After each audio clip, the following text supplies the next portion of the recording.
నేను పట్టుకోవడం రాధిక అపవిత్రంగా భావిస్తుందన్నమాట. నా ఉనికిని సహించలేకపోతుందన్నమాట.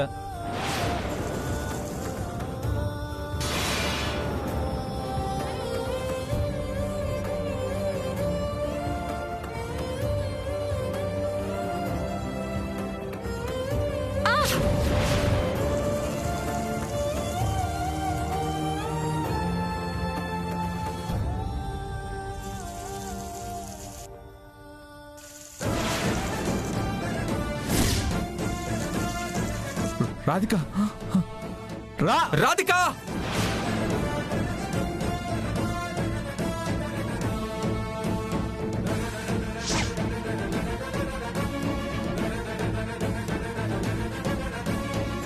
రాధిక, రాధిక, రాధిక ఏమైంది? రాధిక, రాధిక, రాధిక, అమ్మా!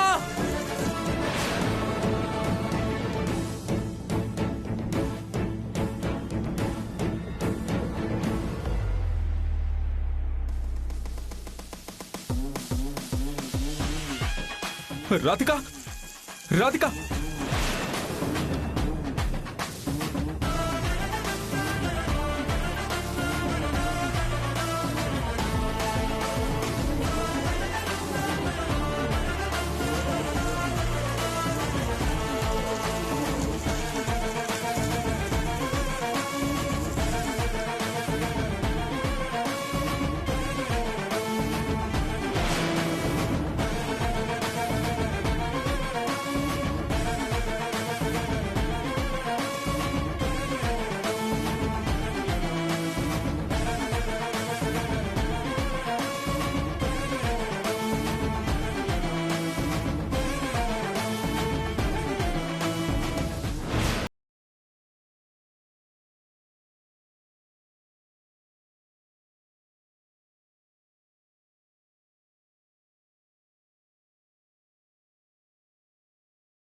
ముందు మీరు వెళ్ళి సారీ మార్చండి. అలాగే ప్రియారా.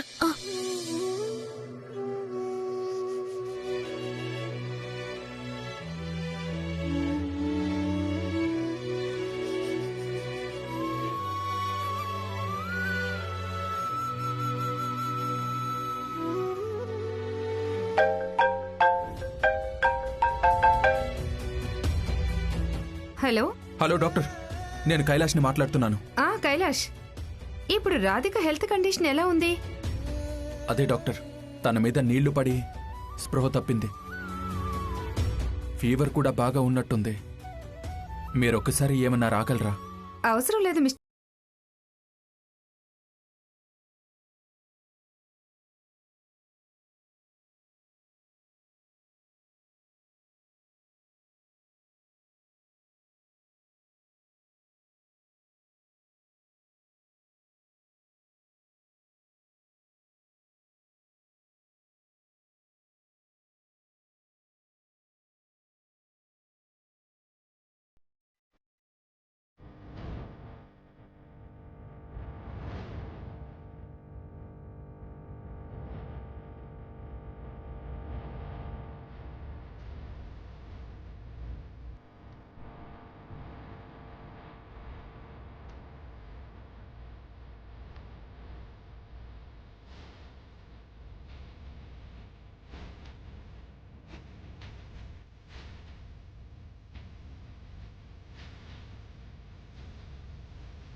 అసలేంటి రాధిక ఇది?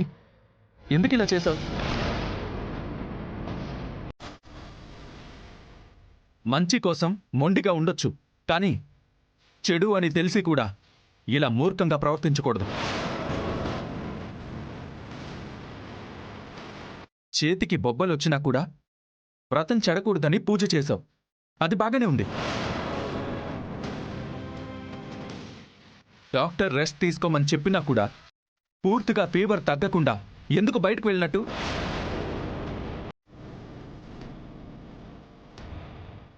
మీకే చిన్న కష్టం వచ్చినా కూడా నేను తట్టుకోలేనని మీకు చెప్పాను కదా.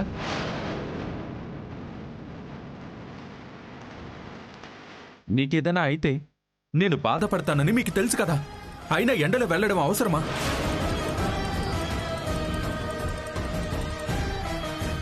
మీకేదైనా కావాలంటే నన్ను అడగాలి, లేదా ప్రియ గారికి చెప్పాలి. అంతేగాని ఇలా చేయడం ఏం బాలేదు.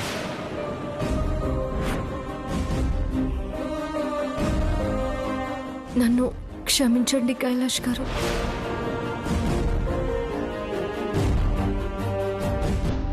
క్షమాపణకి బాధ తగ్గదు రాధిక. తప్పు తెలుసుకుంటే సమస్య తీరదు. దేనికైనా జాగ్రత్తగా ఉండాలి. ఇంకెప్పుడు ఇలా చేయండి కైలాష్ గారు.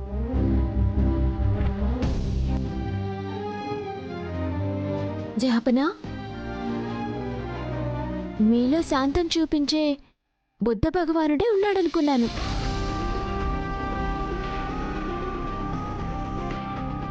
తేడా వస్తే తాట తీసి నరసింహస్వామి కూడా ఉన్నాడన్నమాట. సైలెంట్గా ఉండేవాడే నిజాయితీగా ఉంటాడు. తప్పనిపిస్తే వైలెంట్గా రియాక్ట్ అవుతాడు. నేనింతే. మనసుకి నచ్చితే చేరదీస్తా. అదే మనసుకి కష్టం కలిగితే అంతకన్నా దారుణంగా దూరం పెడతా.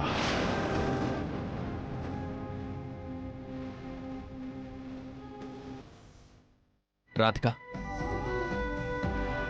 నువ్వు రెస్ట్ తీసుకో. ఇంకెప్పుడు ఇలా చేయకు. అర్థమైందా? అమ్మా రాధిక, నీకు జ్వరం పూర్తిగా తగ్గే వరకు నువ్వే పని చేయకో. మేమున్నాం కదా, చూసుకుంటాం. రెస్ట్ తీసుకో. పదనానా. అలాగేమ్మా.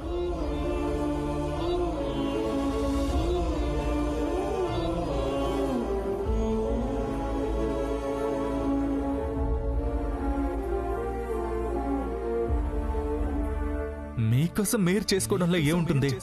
మీకిష్టమైంది నేను నా చేతులతో చేసి పెడితే మీకు హ్యాపీగా ఉంటుంది. ముందు హాస్పిటల్కి వెళ్దాం పదండి. కావాలంటే వ్రతం ఇంకో రోజు చేసుకోవచ్చు.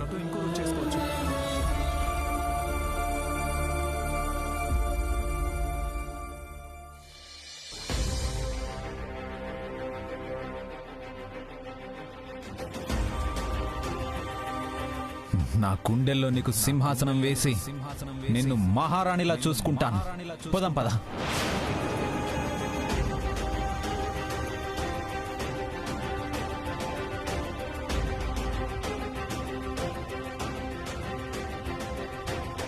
నీకెన్నిసార్లు చెప్పినా ఎందుకు ఇలా ప్రవర్తిస్తున్నావు అమర్? ఎందుకు నా ఆవేదన అర్థం చేసుకోలేకపోతున్నావు? నేను కైలాష్ గారికే సొంతం. నెల నుంచి ఒక్క కేసు కూడా లేదు. ఈ రోజైనా ఒక్క కేసు వస్తే బాగుండు. అరే, కోర్టులో అడ్డంగా వాదించి గొప్ప లాయర్ని అనిపించుకుందామంటే అవకాశం ఏమిట్లేదండి ఈ జనాలు.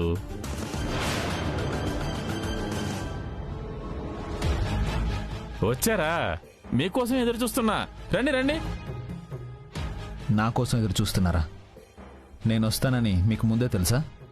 అంటే బిజీ లాయర్ని కదా, కంటిన్యూస్గా ఏదో కేసు గురించి వస్తూనే ఉంటారు. అదన్నమాట నా ఉద్దేశం. కూర్చోండి.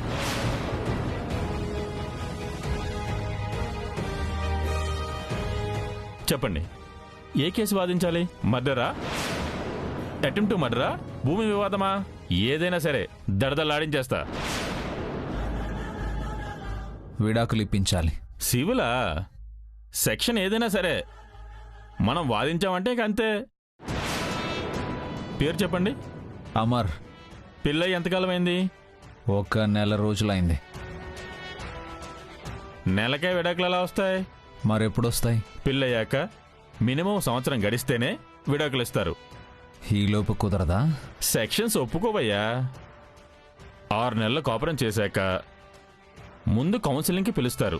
అప్పటికి భార్యాభర్తల మధ్యన అండర్స్టాండింగ్ కుదరకపోతే విడాకులు మంజూరు చేస్తారు. ఇంతకీ విడాకులు తీసుకోవడానికి కారణం ఏంటి? నాకు పెళ్లి నచ్చలేదు. ఓ, నచ్చనప్పుడు ముందే ఆలోచించుకోవాల్సింది కదా. ఆలోచించుకునే అవకాశం దొరకలేదు. ఎందుకని? అప్పుడు నేను హాస్పిటల్లో ఉన్నాను. కనీసం పెళ్లికి ముందేనే ఒప్పించాల్సింది కదా. నేను హాస్పిటల్లో ఉన్నప్పుడే పెళ్ళి అయిపోతే ఎలా ఒప్పించగలను? ఏదో తేడాగా ఉంది. లాయర్ గారు, ఇదంతా కాదు. మీరు సంవత్సరం టైం అంటున్నారు కానీ అన్ని రోజులంటే కష్టమేమో. ఎలాగైనా విడాకులు కావాల్సిందే అంటే కష్టం. కానీ నేనైతే ప్రాసెస్ స్టార్ట్ చేస్తా. భార్యాభర్తల పేర్లు చెప్పు. రాధిక, కైలాష్. కైలాష్ ఏంటి? నీ పేరు అమర్ అన్నావు కదా. అంటే నువ్వు భర్తవు కదా? కాదు. మరి నువ్వెందుకు విడాకులు అడుగుతున్నావు? వాళ్ళిద్దరూ విడిపోతేనే కదా నేను ఆ అమ్మాయిని పెళ్లి చేసుకునేది. ఎందుకు అలాగా? ఎందుకంటే నేను ఆ అమ్మాయిని ప్రాణంగా ప్రేమించాను కాబట్టి. ఓ, అలాంటప్పుడు ఆ పెళ్లి జరగక ముందే నువ్వు ఆ అమ్మాయిని పెళ్లి చేసుకోవచ్చు కదా. అప్పుడు నేను హాస్పిటల్లో ఉన్నాను కాబట్టి పెళ్ళైనట్టు నాకు తెలియదు. అంటే విడాకులు నీకు కదా అన్నమాట. కాదు, నా లవర్కి.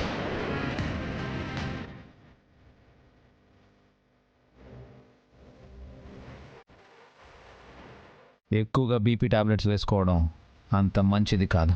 నీకెలా తెలుసు? నేను డాక్టర్ని. ఓహో.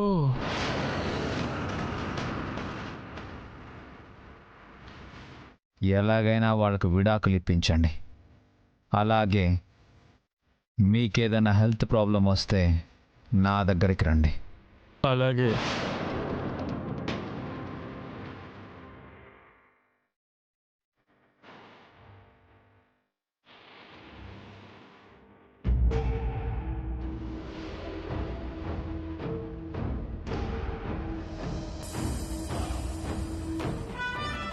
బావకి భార్యగా, ఈ ఇంటి కోడలిగా, మహారాణిలా అందరితో సేవలు చేయించుకోవాలనుకున్నాను. నా కర్మకాలి రాధికకి నేను సేవలు చేయాల్సి వస్తుంది. ఛే!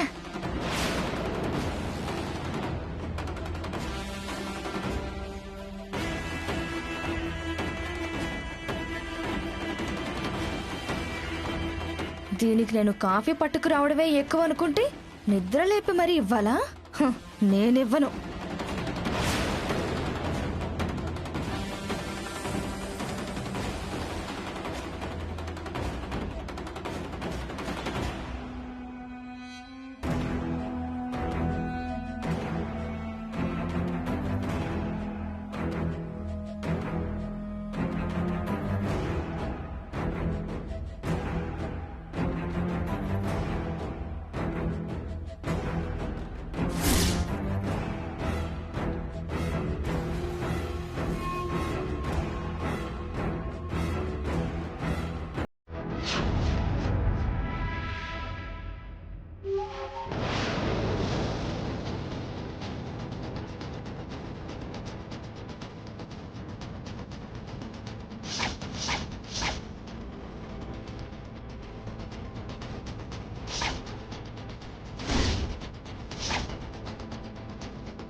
నీకసలు మేనర్స్ ఉందా?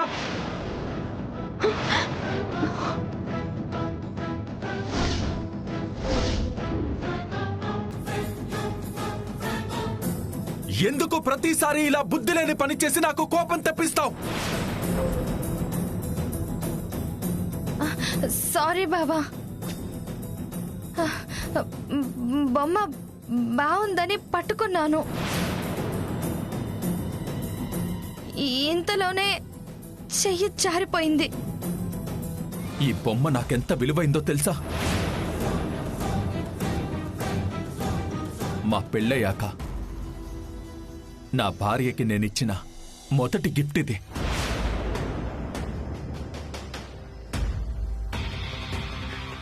నేను పట్టుకున్నాను కాబట్టి సరిపోయింది, లేదంటే పగిలిపోయేది. అసలు ఈ గిఫ్ట్ పెళ్లికి ముందే రాధికకివ్వాలనుకున్నాను.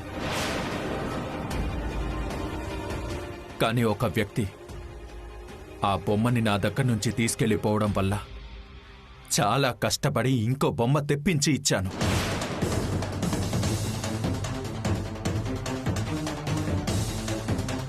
నీ మూలంగా ఇప్పుడు అది పగిలిపోయేది. అసలు ఎందుకు వచ్చావు ఇక్కడికి? అక్కకి సొంటి కాఫీ ఇద్దామని అత్తే పంపిస్తే వచ్చాను బాబా. ఇంకెప్పుడు ఇలాంటి పనులు చేయకు. Get out. బావకి భార్యగా తన ప్రేమ పొందాలి అనుకుంటే ఇలా తిట్లు తినే దరిద్రం పట్టింది నాకు. ఛ!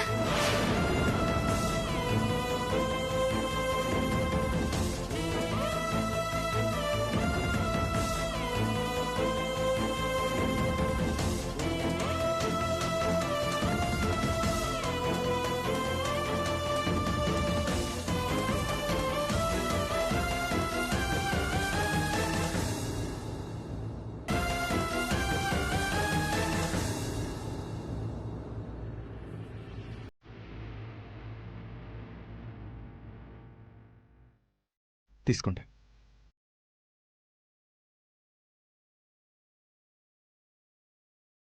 ఇప్పుడు ఎలా ఉంది? నీరసం తగ్గిందా? బానే ఉన్నాను.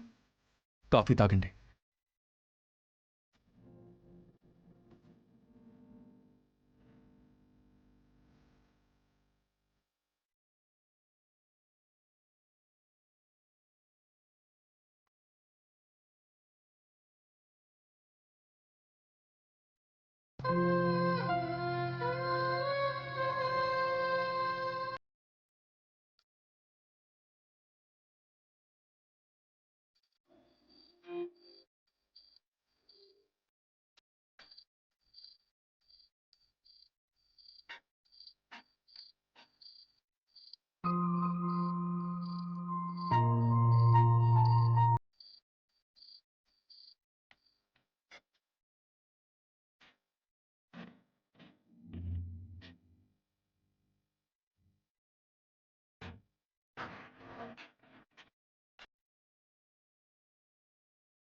అమ్మా ప్రియా, నువ్వు చెప్పినట్టు మీ అక్క చేతిలో ఏదో మహిముందమ్మా.